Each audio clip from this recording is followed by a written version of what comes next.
Okay.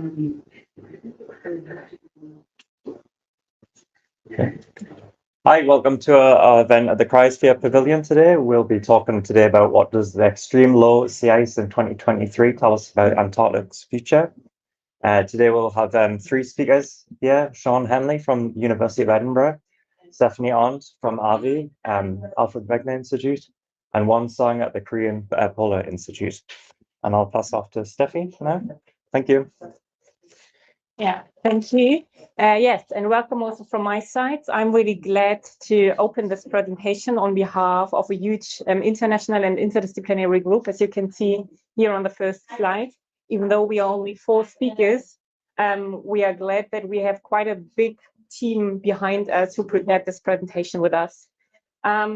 When we talk about sea ice in general, in previous years, when we looked into the polar regions, the main focus was always on the Arctic sea ice, given that we had there quite some changes and a lot of stuff going on in terms of sea ice retreat.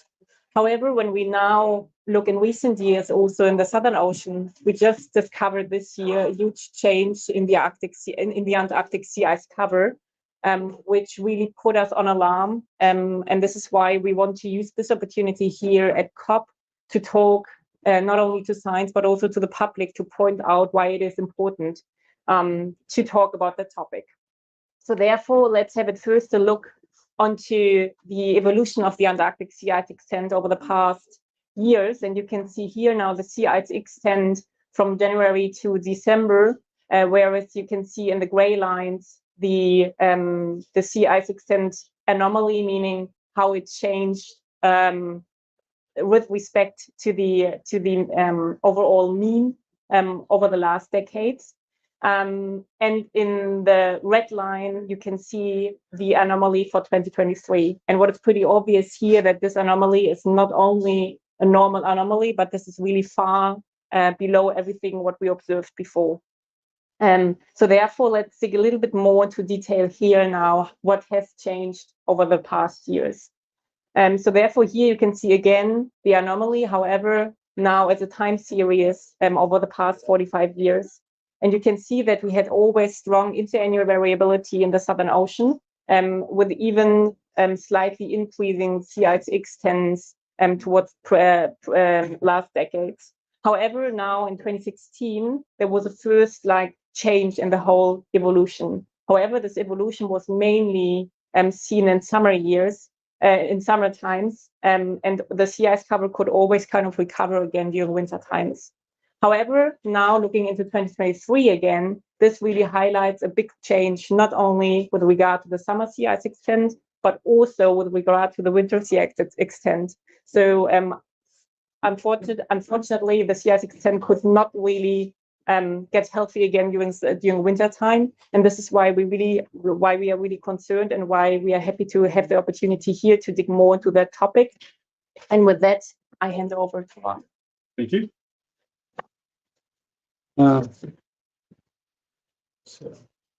Right. My name is Won Sung from Korea Polar Research Institute, and then I'm going to talk about the importance of the sea ice and then there are global impacts. Let's begin with the Earth's energy budget. Sea ice reflects, as you see here, reflects sunlight back into space, while dark ocean absorbs more of it. And recent studies indicate that the loss of Antarctic sea ice changes the Earth's energy budget. The ocean absorbs more energy, leading to increased temperatures, in turn cause more sea ice to melt. This creates a loop. We call that positive feedback. Sea ice also influences global sea level rise, which is really important and significant.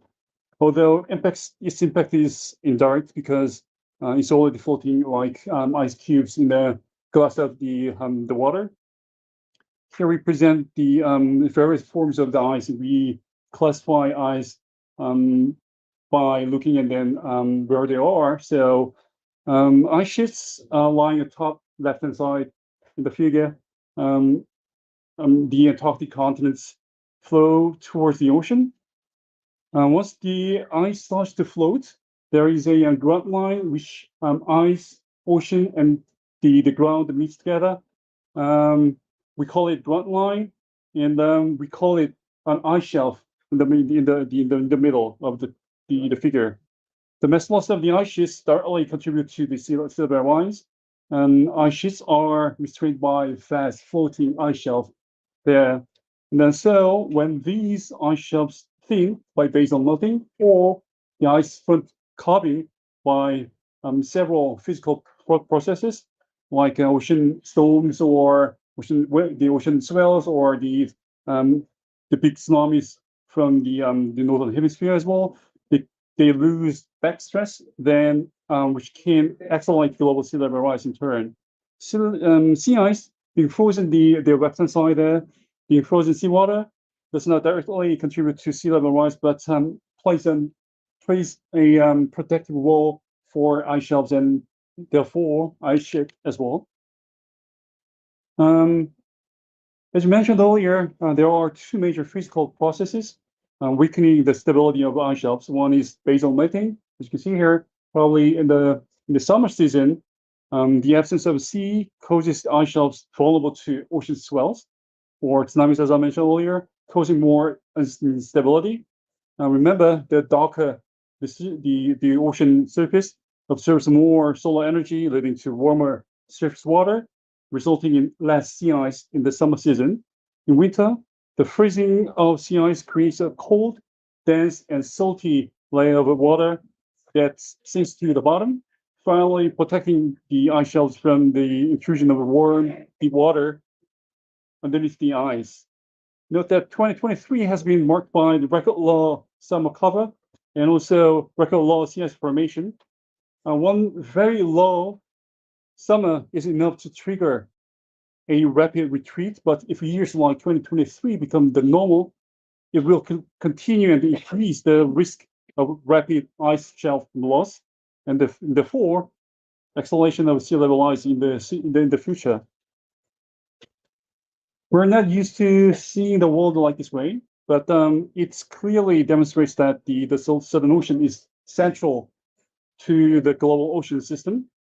The Southern Ocean has been playing crucial roles in modulating ocean heat and also carbon uptake over years because of its unique connection between the surface and the deep waters of the Earth.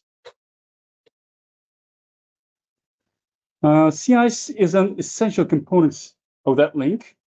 The enormous freeze and melt cycle, as you can see here, drives a pump that circulates heat and nutrients between the surface and deep waters and controls in exchanging energy between atmosphere and ocean in the Earth system.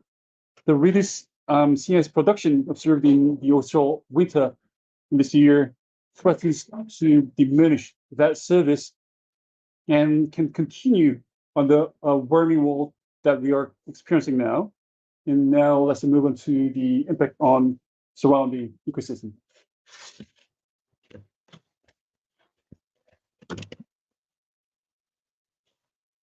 Thank you, Wansang and Steffi, for a fantastic introduction, and thank you for joining us in the room and online. So I am Dr. Sian Henley. I'm a reader in marine science at the University of Edinburgh, and I also represent the Southern Ocean Observing System. But I'd also like to acknowledge great support from Dr. Nicole Hill in preparing this part of the presentation. And Nicole is online for the panel discussion at the end. So thanks, Nicole, and thanks for joining at Wednesday evening Australia time. So yeah, I'm just going to say a little bit about why sea ice is important for the ecosystem, and then I'm going to go into more detail about how the two recent low sea ice extents have been particularly damaging for the ecosystem and what this signals as we move forward in a warmer world. So sea ice is important for ecosystems for two main reasons. That is for the ecosystem that exists within and around the sea ice itself, but also the role that the sea ice has in structuring the oceanic ecosystem by influencing the physical and chemical properties of the ocean that supports a vast array of life. So this first slide shows at the top a picture of the sea ice system, and on the left-hand side, and then on the right-hand side, the structure of the sea ice.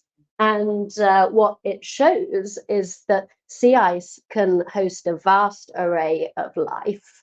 So when we look at the sea ice and we see that it's basically white, we might think that it is rather devoid of life. But in fact, as the images on the bottom here show, sea ice actually harbors a hidden forest, an absolute abundance of life. And this forest is made up of microscopic plants or algae, which provide a food source for the entire ecosystem.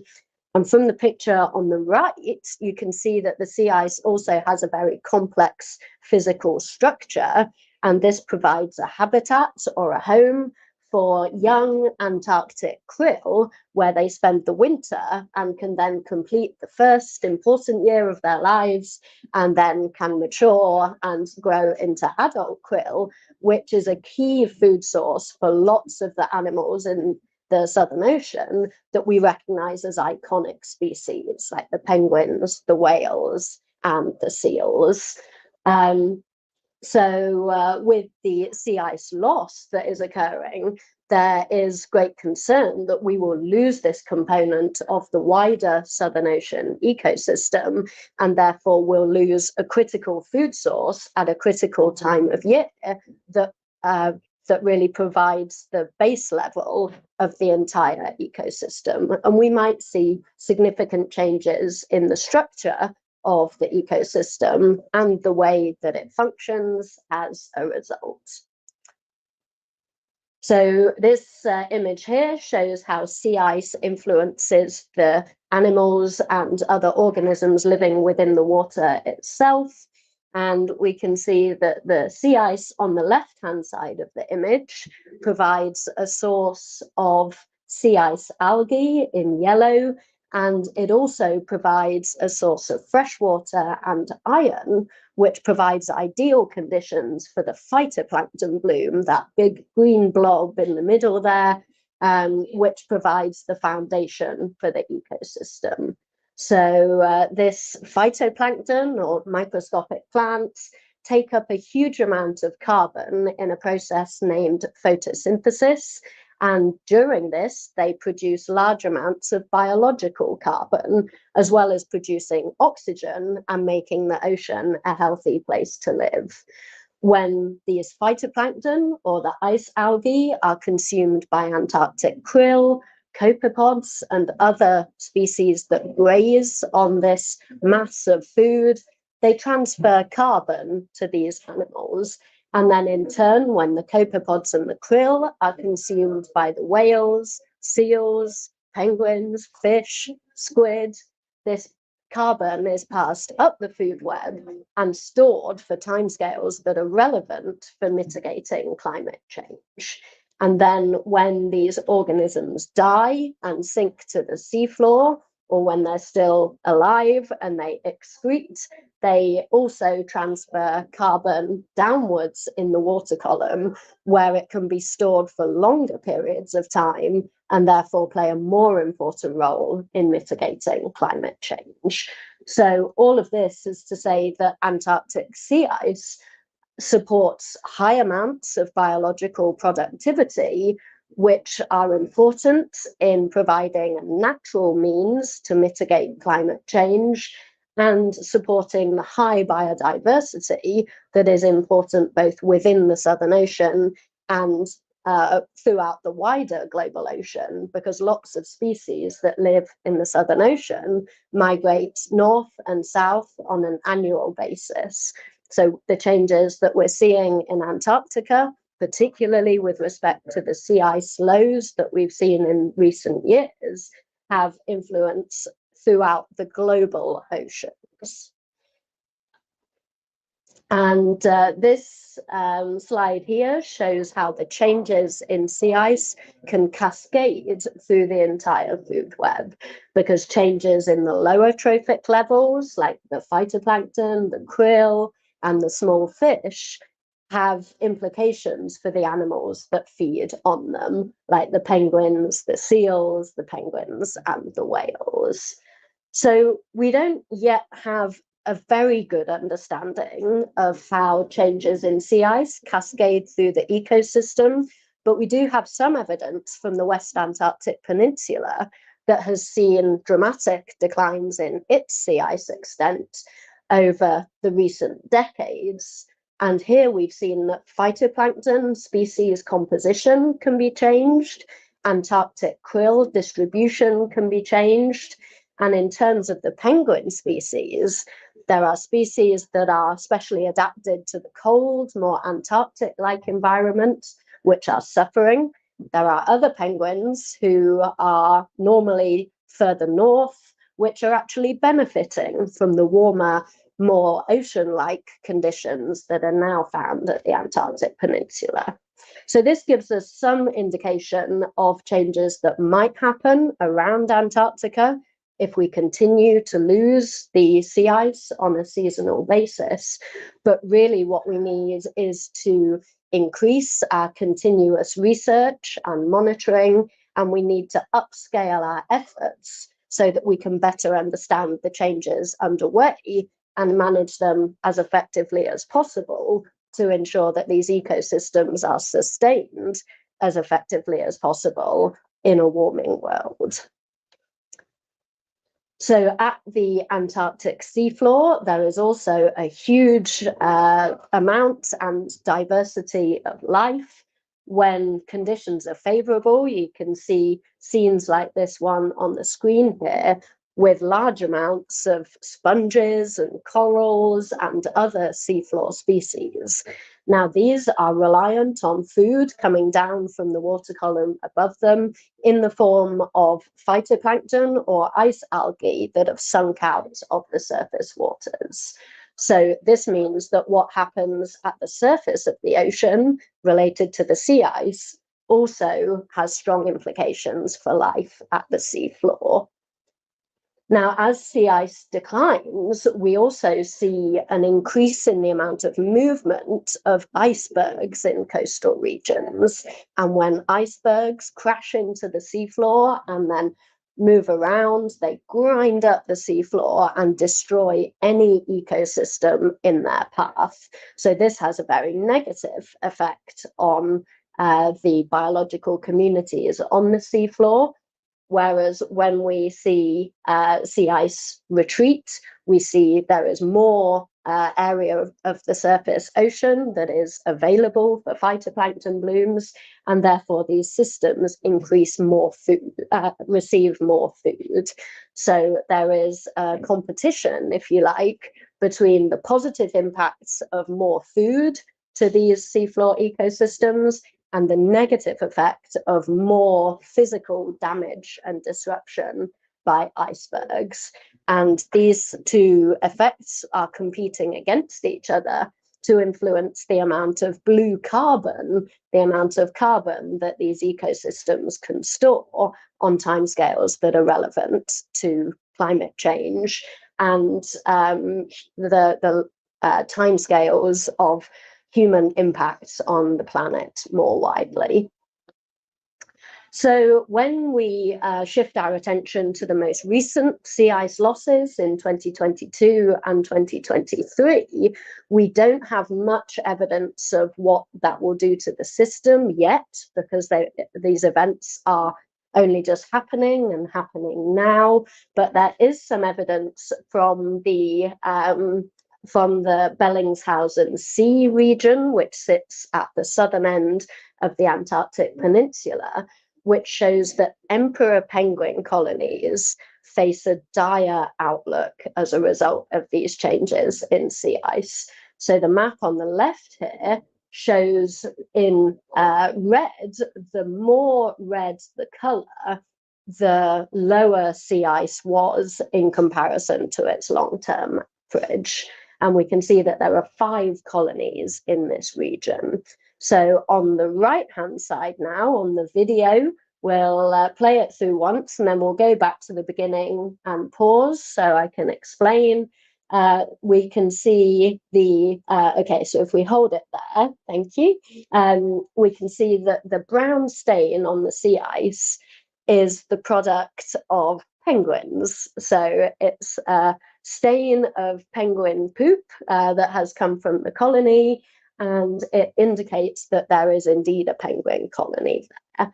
And the penguin colonies form to raise the young, and the penguins, when the environment is suitable, have a period of crashing where the young are on the sea ice, and then a fledging stage where those penguins go into the water and swim off and live their happy penguin lives. But as we lose this sea ice, we're seeing that the sea ice is retreating before the penguins are ready to be to go off into the water and begin their adult life cycles.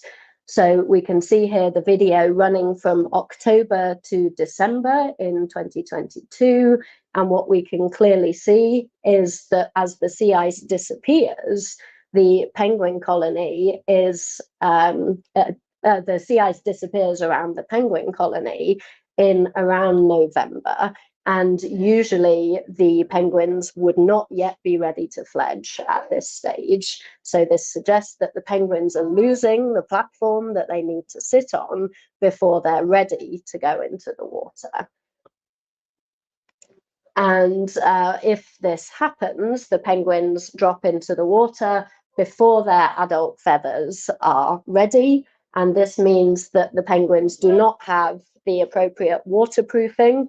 And this means that they simply freeze to death because of the cold Southern Ocean waters. So we see dramatic breeding failures in years when the sea ice retreats too soon. And this happened in 2022 when these results were gathered by our colleague Peter Fretwell and his colleagues. Peter is based at the British Antarctic Survey, and this study really provides the first evidence of how this iconic species might be impacted by ongoing changes in Antarctic sea ice, and certainly has been impacted in 2022. And we know that of those 5 colonies in the Bellingshausen Sea, 4 of them were lost before the fledging season, that season when the chicks are ready to go. The colonies had, or the sea ice had disappeared before that period had started. And this suggests that the vast majority of those chicks were lost. So catastrophic breeding failure in this year. But this study looked at a fairly well-defined geographic region in the Bellingshausen Sea.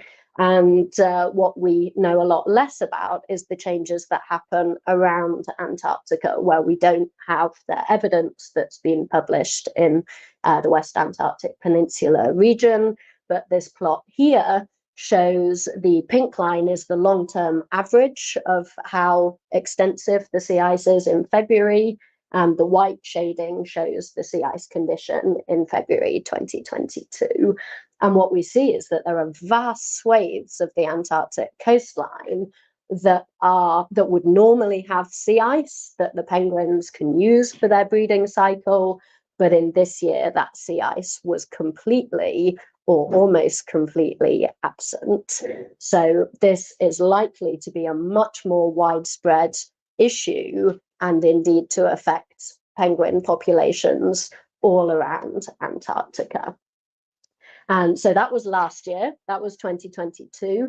If we come forward to 2023, as Steffi introduced at the beginning, this year has even lower sea ice than 2022 in terms of its winter extent.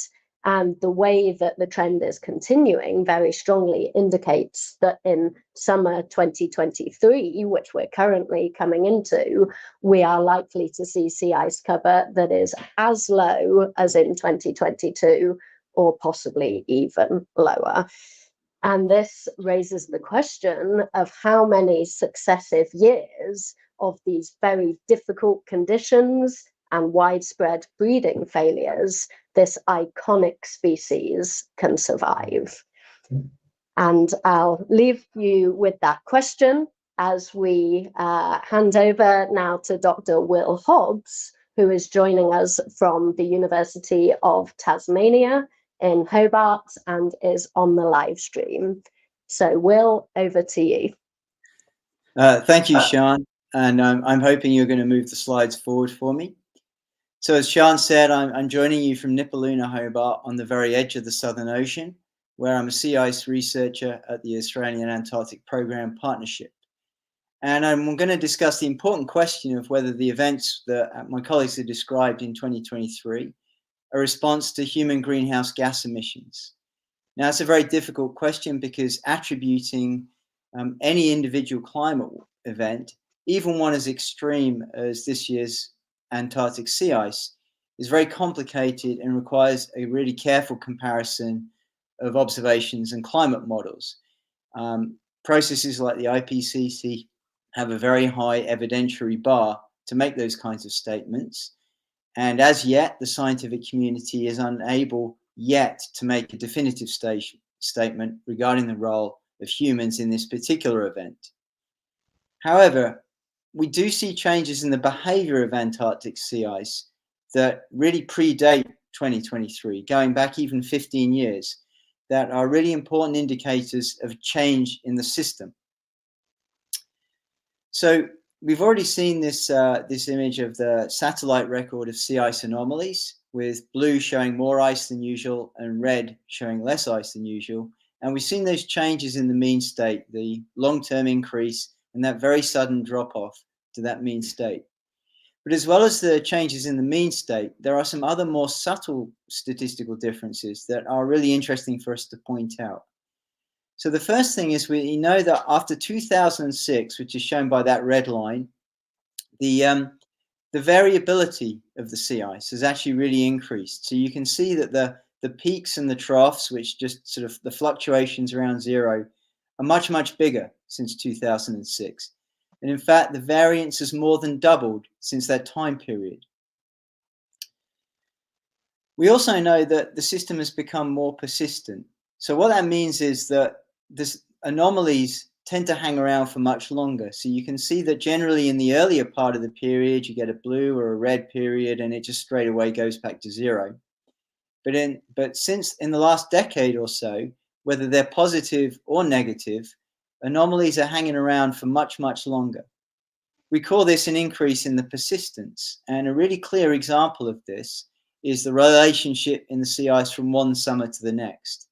Now, historically, if you took the sea ice conditions from, say, 1980, it would tell you almost nothing about the summer of 1981. There's just no correlation from one summer to the next, because due to really interesting but complex ocean and sea ice processes, the system always resets over the winter. But what we're seeing since 2006 is a much greater correlation from one summer to the next, with quite a statistically significant correlation. So that's new. So we've seen an increase in persistence and an increase in variance, but we're also seeing an increase, a change in the spatial behavior of the sea ice. So Sian, I wonder if you could move along for me. Thank you. So this is a map image of sea ice anomalies where red is less than usual and blue is more than usual. And for two summers which had an overall low condition, December 2022 and December 1993. Now what you can see for the earlier period, 1993, there's less overall sea ice, but you can see that's marked by compensating regions. There's some areas where it's blue, there's a bit more ice, some areas where it's red. But what we've seen in recent summers, going back really until 2006, is a much more circumpolar change. So it's red almost everywhere. Now, that's part of the reason why recent summers have been so low, but it also marks out a change in how the sea ice responds to the rest of the physical system, and in particular in the winds. So most importantly, these three changes that have happened in the last decade or more, so an increase in variance, longer persistence, and a more spatially coherent pattern, these are all theoretical indicators of an abrupt critical change in the system. This is, as well as the really extreme statistic of this last event, this is one of the reasons why many scientists think the Southern Ocean may be shifting to a lower sea ice state. Now, although we can't detect an attribute specifically to greenhouse gas conditions, we can think about what this year tells us about our possible futures. Now, Sian, if you could move along. Thank you. So this is a rather busy and technical slide, but we can talk through it, and there's actually a really clear and very simple message to it. Now, what we're looking at here are sea ice extent anomalies against surface air temperature from 40 different climate model simulations. So each of those gray spaghetti lines is one climate model simulation. And so the black line on each panel is the average. And so that gives us an overall image of how sea ice will respond to a warmer climate or more surface air temperature. Now, the red dots are the satellite observations that we've already talked about. And there's some really clear messages here. First of all, compared to the models, this year's conditions are still pretty extreme. They're on the outlier of that spread of the grey dots, but they're not impossible under a 1.5 degrees C warming scenario. And this year was pretty close to 1.5 degrees Celsius. Above 1.5 degrees Celsius, you can see that the model indicates that sea ice loss increases rapidly, especially in winter. And actually, this year, what we've seen by 2 degrees C warming, this last winter would actually be the normal, shown by that approach to the black line. If you go back in time to a cooler climate, you can also see that those low red dots this year would be much less likely in a cooler climate. So what we're seeing is consistent with a warming global climate. And also note, although it's a slightly subtle change, the variability of the system, which is shown by the spread between the two dashed lines on each panel, it actually increases, that spread increases above a 1 degree C warming. And that, of course, is exactly as we're seeing in the observations.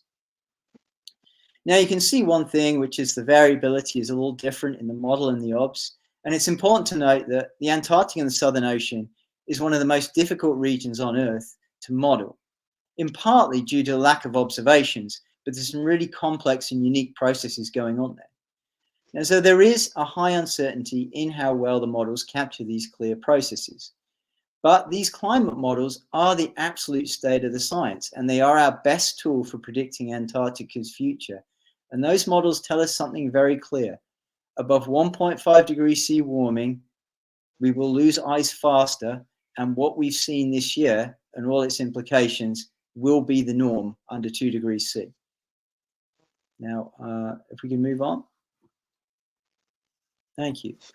So in summary, my colleagues and I have presented evidence that shows just how important Antarctic sea ice is essential for the health of the Antarctic ecosystem, and it performs multiple climate surfaces that have global consequences for heat and carbon uptake and for sea level rise. And this is why Antarctic researchers all over the world, including this group, which represents 4 different nations across 3 different continents, we're so concerned about this very extreme year. For more information, you can follow the QR code to a briefing note called On Thin Ice. And also, I think Matt King, who's in the audience, has some hard copies if you're for in-person attendees. Now, it's important to note that whilst we cannot say for sure whether this year has been a response to climate change, we have seen multiple indicators of a potential regime shift over the last decade or more. And importantly, climate models indicate that whilst this year is a possible outlier under a 1.5 degree C warming, it will be the norm if we allow warming to reach that 2°C threshold. Antarctica is an irreplaceable ecosystem, and it is a critical component of the global climate. These extraordinary events of 2023 are a vision of Antarctica's future. It's not too late to act, though. We can mitigate the risk to Antarctica, but only if we keep global warming at that 1.5°C threshold. Even though it's the most remote region on our planet, a collapse of the Southern Ocean system will impact us all. Now, we're going to open the floor now to questions. And also, I'd like to introduce Nicole Hill, who will be joining the panel remotely from Hobart as well. And thank you for your attention.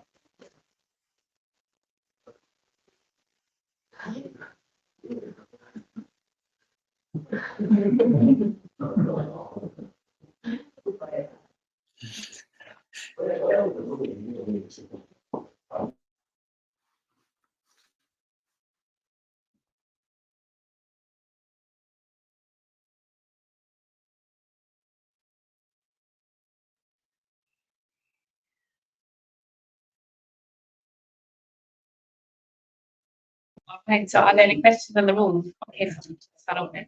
Yeah, this is for any of you really, but I was wondering if you could comment on how much we can learn from what's happening and happened in the Arctic, and how much we can learn about what's happening in the Arctic and what's going to happen in the Antarctic. Should we repeat the question for the online participants? Okay, so the question was basically how much we can learn from the Arctic for the Antarctic sea ice development that we currently observe. Will, do you want to comment on that? I can make a brief comment. At face value, they seem like very similar systems. Sorry, Will, we can't hear you currently. Oh, okay. Can you hear me now?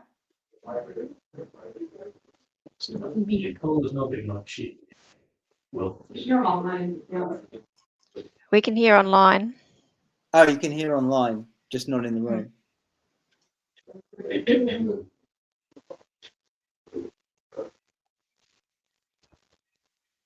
Okay, well, so I suppose for online people, my response to the question is, although on the face of it, the Arctic seems very, very similar to the Southern Ocean, they are actually very, very different. One is an ocean surrounding land, and the other is land surrounding an ocean. And so the way that the ocean currents that affects the ice is very, very different. So I can just play a thing like also on my phone. the ocean currents affects very, very different. Yeah, so I can explain. That's not live now. I think just start again with Mhm. the live. Oh, okay. Can you hear me now? But No, but we still can't hear him. I think he said something, but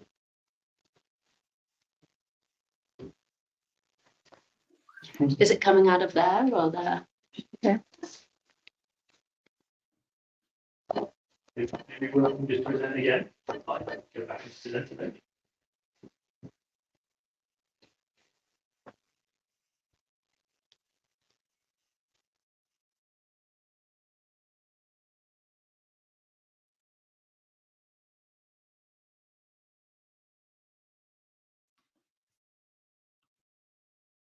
Oh, can you hear me now?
Oh, that's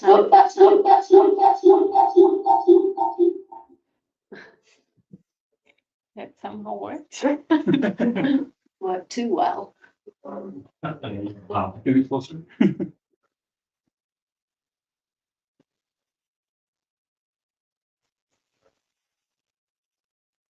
Okay, can you hear me now?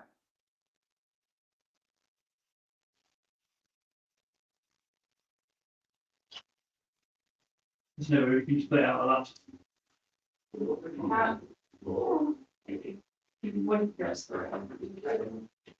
You can't fit your head down. I don't guys. Yeah.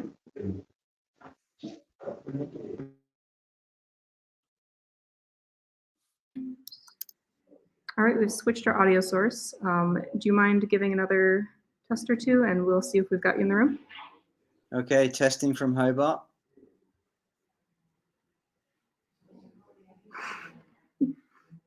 Right. I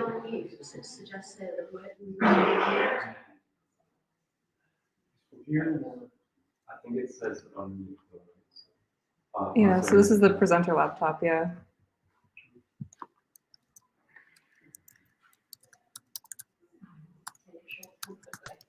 Yeah, maybe we should just do the questions. Yeah. Since the issues is really but difficult.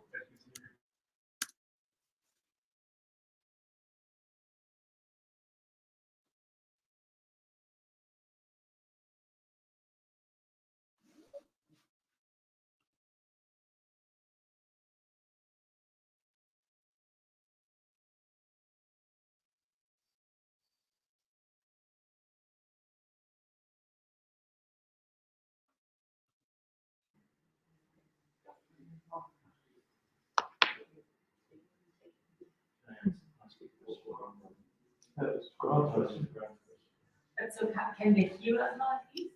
Or can they just not? So what can you ask? Yes. Okay, so then we just like answer the questions in the room and then. Yeah, and if they want to answer, we won't be able to hear them, but live streamers can. So that is one benefit.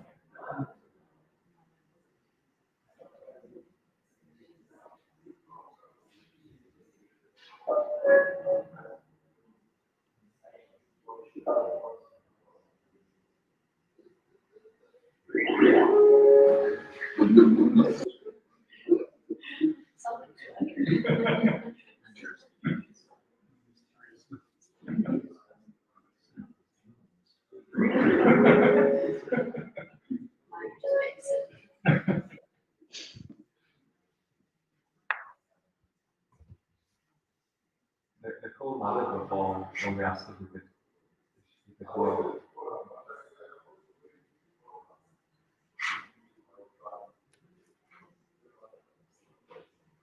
So we continue forward. Okay, so we'll just continue. Okay, so so I take your question, and so the question was whether we can learn the Arctic for the Antarctic sea ice. And from my perspective, I think this is kind of difficult because we do see that the underlying reasons might be different ones for the change in the sea ice covers for the Arctic and for the Antarctic. So in the Arctic, we do see that it's pretty much atmospheric driven, whereas when we look into the Southern Ocean, we have yet not a real clue. However, it seems like that it's more driven by changes in the ocean than in the atmosphere. And we also know that, for example, talking about sea ice extent evolution in general, this is also pretty much driven by winds, for example. And this is pretty different to what we observe in the Arctic. And one other factor is that when we look into the surface properties, which in the end really also determine how much energy is reflected or transmitted into the upper ocean. It's all about the snow cover. And looking into the Arctic sea ice cover, we have the seasonal cycle of snow properties where we have no snow at all during summertime, and but the formation of those melt bonds. However, when looking into the Southern Ocean, we have really a persistent snow cover which is barely melting throughout the seasonal cycle, and which therefore also again just underlines the importance of the ocean and the ocean heat flux from below than the atmospheric forcings. Yeah, another interesting point I would deliver is that we had a very interesting international sea ice modeling workshop late October. And then we invited sea ice modelers, and then they said very interesting the studies that models developed by the people living in the northern hemisphere. So the Arctic models, and then the results are quite well. And then the thing is that the Southern Ocean is the Australia and the New Zealand very few people engaged in that the developing the sea ice, and then also the physics itself is quite different from the Arctic and the Antarctic sea ice. So it's really hard to directly apply that the Arctic model to understand the Southern Ocean. So it's really kind of all the stage to develop the model for the understanding the Southern Ocean ice, the sea ice. So it's really really right time to start, and then to collect more efforts to make it happen. I could perhaps add from the ecosystem perspective that there are definitely things that we can learn from the Arctic experience, which is that the changes, as Steffi and Wang Sang both said, have been happening for longer and in a better defined way in the Arctic. So in some ways, the Arctic can be used as a model system for the ecosystem. And that is because we know that ecosystems in both polar oceans are intrinsically linked to the seasonal cycle of sea ice. So as that changes, we know that the ecosystem will change. What we don't know is about the specific details of those changes. So for example, in phytoplankton, the microscopic plants, they are likely to change the different species of phytoplankton that are there, but we cannot say for sure whether the total amount will increase or decrease. But what we can say from both polar regions is it's that the species that are more dependent on the ice will fare the least well as the ice is lost. So the most iconic species in the Arctic would be the polar bear. The most iconic species in the Antarctic, as I showed, would be the emperor penguin. And because these species are so reliant on the sea ice for their habitat, their feeding, completing their breeding cycle, they will suffer the most and are most at risk of extinction in this century. Whereas other animals that use these environments, perhaps seasonally, and are less reliant on sea ice, may fare just fine in a new, new state with less sea ice, and some may even be winners of climate change. They may actually fare better. But both ecosystems will change fundamentally, and we don't yet understand how that will happen, and that's why we need increasing and continuing research efforts in both polar regions. Robbie. My question was actually for Will, so yeah, it was a fairly boring question, so it might not be great for the live stream. Amy, how are we doing on the sound? We'll go ahead and keep talking. I'm talking now. Time for your boring question. So my question is the increased persistence present in models as well as the increased variance? And also, what is the physical mechanism that you think underpins increased persistence in anomalies? So the first question about whether the persistence is there in the models, it's a great question, and one I really want to answer next week when I have time to actually interrogate the models. That's a flippant answer, but it is actually true. It is something we really want to look at. I haven't looked at it yet. There may be someone out there who is. But because some of these ways of looking at those statistical changes are things we've never really done before until recently, so we just haven't gotten around to interrogating the models in those ways. Now, I think the second question was whether we have any ideas about why there is an increase in persistence. We got no shortage of hypotheses, but I can't tell you why. But what we do know is that that reset in winter that historically always meant that there was no persistence, that was always the wipeout. That's to do with the way that the sea ice production, and when it freezes, it produces salt that mixes up and create these really interesting mixed layer processes. But basically, that's what gives you or used to give, the reset every winter, because you'd swamp the surface with deep water that is what oceanographers called old. The water itself is the same age as any other water. It's just been under the surface for a long time. And so it's got no memory. So the implication is when you see that increased persistence, there must be something changing in how the sea ice is reacting, is responding with the ocean. What that is and how that's happening and what's driving it, that's an ongoing question. Okay. Thank you. Any other questions? What kind of field measurements would you say we need more to better understand the systems? Yeah, I think we are just like on the way to come up with a new field campaign where we really aim to have a really comprehensive and interdisciplinary set of data. This is the so-called Antarctica in Sync project.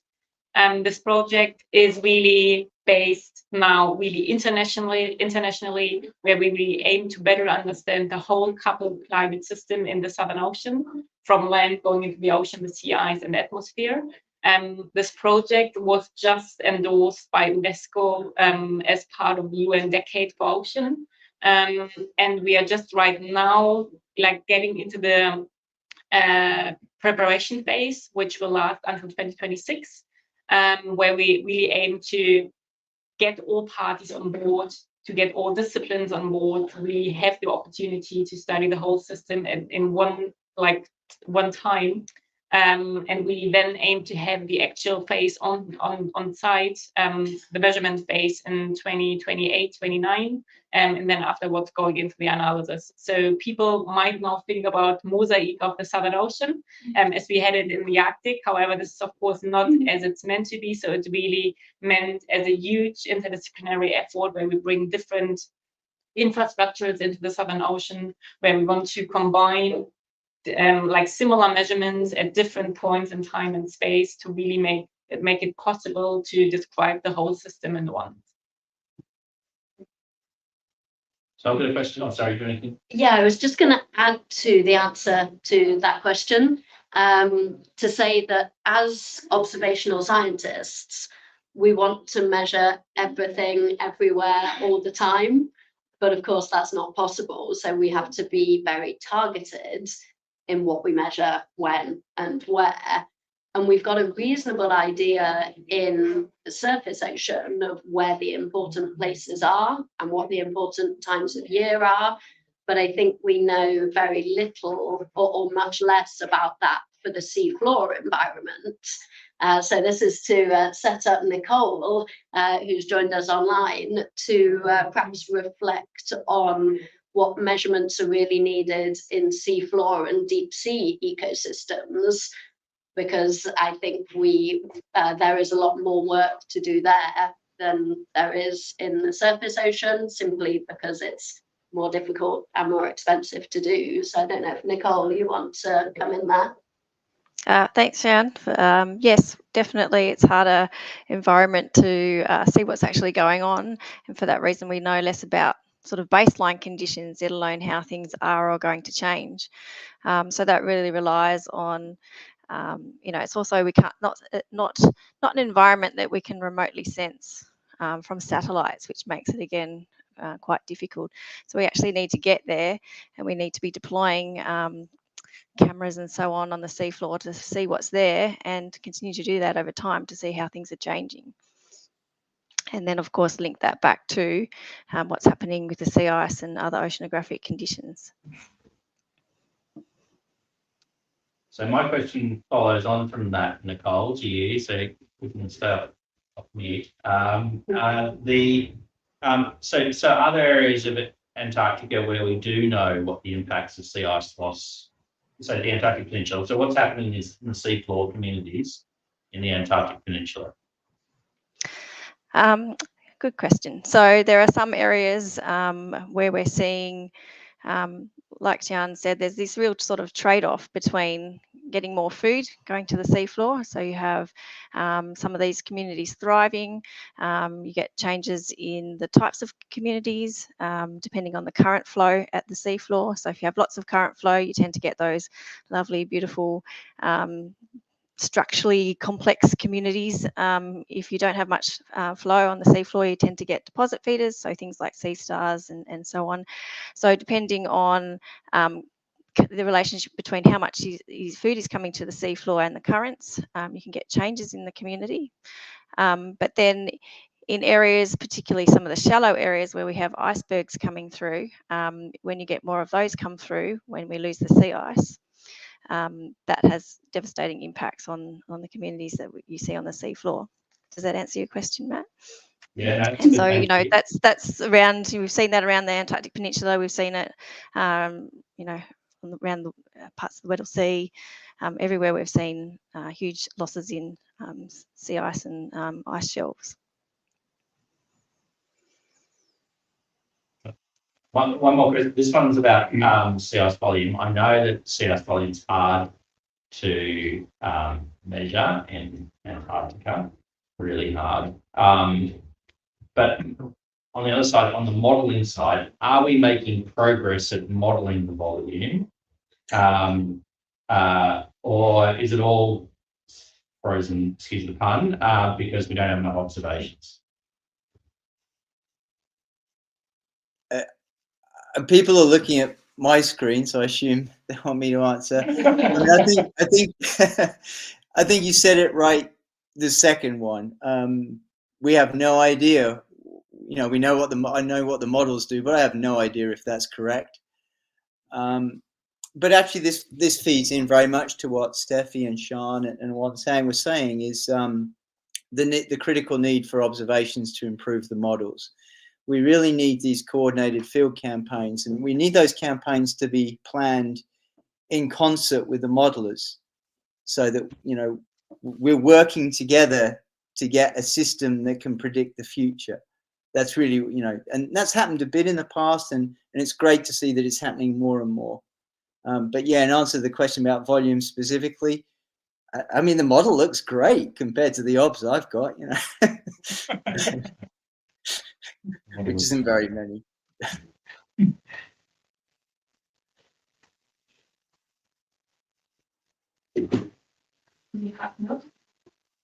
Yeah, okay, I got it. Since we are kind of like a copy type of question, so we have heard about RTCS changes now for a long time. So in a way, we have been probably focusing more on the Arctic so far, and we have been putting more efforts science-wise, maybe also communicating better to policymakers society. So since we are hearing about changes in Antarctic sea ice and in the Southern Ocean more recently, do you feel that we are a little bit behind, or how we are doing, or have we learned something from the Arctic sphere in communicating those changes, the impact, and threat, and so on? And this is a question for all of you.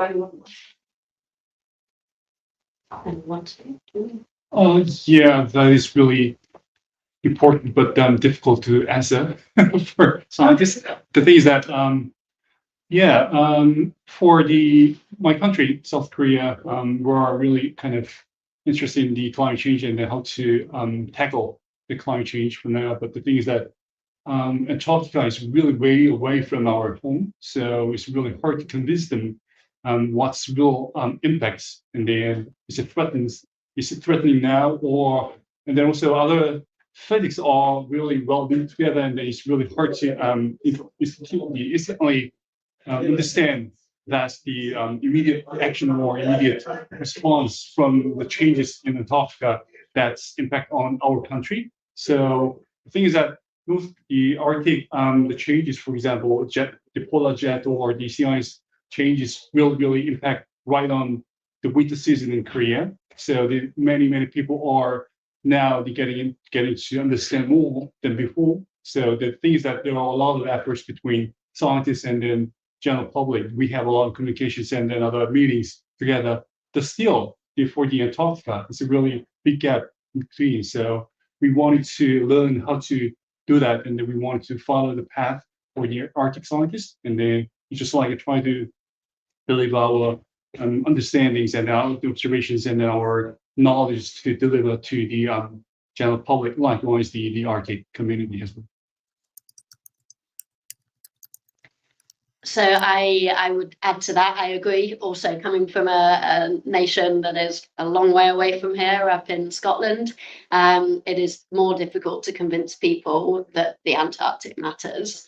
But what many of us have been doing this week so far as part of the efforts with ICCI is to get the message out there that we're not focusing on the effects in Antarctica for their own sake of what they do to Antarctica, but it's about the global impacts of the Antarctic changes that are underway. So things like changing the heat balance of Earth, like Fonsang spoke about, sea level rise, impacts of polar ocean acidification on fisheries and food security.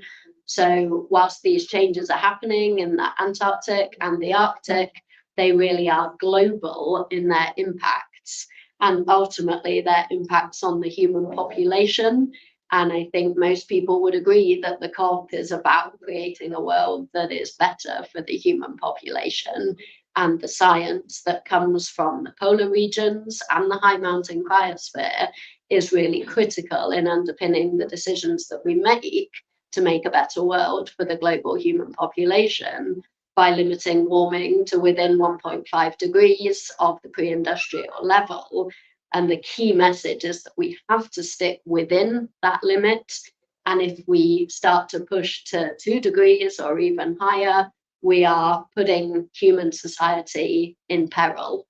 And that's what we want to avoid through the negotiations happening here. So the focus is on the impacts of the cryosphere on people, not just the cryosphere for the cryosphere's sake.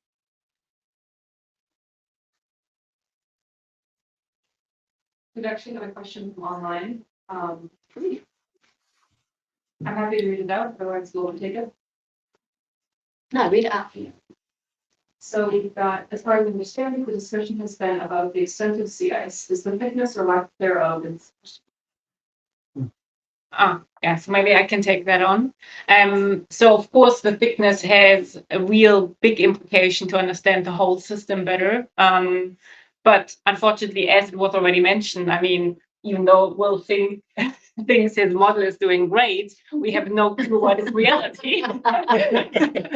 Given the fact that we have really huge issues to determine the sea ice thickness from satellite remote sensing, given that we have no clue about the snow cover on top of it, and we have therefore huge uncertainties when looking on sea ice maps produced from satellite remote sensing, talking about sea ice thickness. And therefore, this is also one of the big gaps that we have to fill and that we have to understand better with future campaigns, both like combined missions on satellite remote sensing model and then the observations, because we do have, of course, some local observations from field campaigns. However, with those, we cannot really upscale them to the bigger picture. And therefore, again, this is one of the big reasons why we need this really collaborative and synchronous observations to really understand the whole system at once.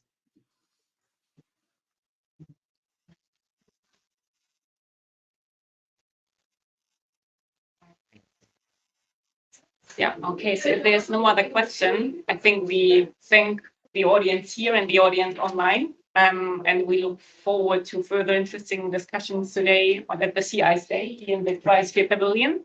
And yeah, I look forward to see you later again.